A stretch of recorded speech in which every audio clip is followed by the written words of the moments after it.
നിക്കടി അവിടെ. എങ്ങോട്ട് പോകുന്നു? എങ്ങോട്ടും പോകുന്നില്ല, ഇങ്ങോട്ട് തന്നെ വന്ന്. എന്തിനാ ഇപ്പൊ ഇങ്ങോട്ട് എഴുന്നള്ളിയത്? അപ്പഴിനെ കാണാൻ. എന്തിനാ എന്നെ കാണുന്നത്? അതപ്പഴിനെ അറിയത്തില്ലേ?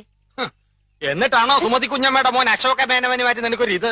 കബഡി മത്സരത്തിൽ അവൻ എങ്ങനെയോ ജയിച്ചെന്ന് കണ്ടപ്പോ നീ ഇവിടെ കിടന്ന് ഉറങ്ങി തുള്ളുന്നുണ്ടല്ലോ. ജയിക്കുന്നവരാരായാലും ഒരു അഭിനന്ദിക്കുന്നതിൽ എന്താ തെറ്റ്? അന്യനൊന്നും അല്ലല്ലോ, അതും എന്റെ അമ്മായിയുടെ മോൻ തന്നെയല്ലേ. അത്രയ്ക്കും ഇഷ്ടമാണെങ്കിൽ നിനക്ക് അവനെ തന്നെ കെട്ടിയാ പോരെ? ഇഷ്ടമുള്ളവരൊക്കെ എല്ലാരും കെട്ടല്ലേ? നിങ്ങൾ നേരെ നോക്കിയാ കീരിയും പമ്പും പോലാണല്ലോ. നീ എന്തിനാ രമേന്തി അവനെ ദേഷ്യം പിടിപ്പിക്കുന്നേ? തോക്കുമ്പോഴും ദേഷ്യപ്പെടുമ്പോഴും അപ്പൂട്ടന്റെ മുഖം കാണാൻ നല്ല ചേല അമ്മായി.